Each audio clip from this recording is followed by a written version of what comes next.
Hi guys, welcome back sa ating YouTube channel. Today, ito ang ating NMAX.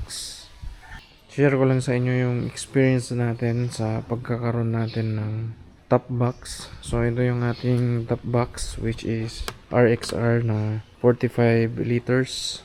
Nagamit ko na to full load nung pumunta kami ng Dangkalikasan. May laman to, puno. Tapos may laman din to, puno. Tapos meron tayong angkas din na medyo may kabigatan. So kayang-kaya naman at walang nagbago dun sa kanyang handling.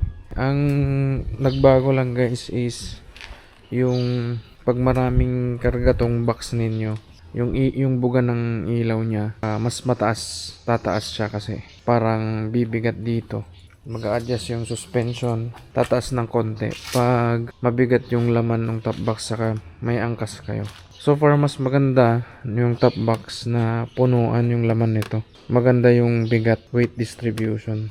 Pero pag magaan, madalas siyang mauga siya. Pero pag mas mabigat, mas maganda yung bounce nito ng top box. So far dun sa riding experience natin dito sa motor natin, wala pa namang nagbabago dun sa kanyang handling. Ganun pa din. Very agile, very easy to maneuver tong motor natin. So recommended na lagyan nyo ng top box yung motor ninyo.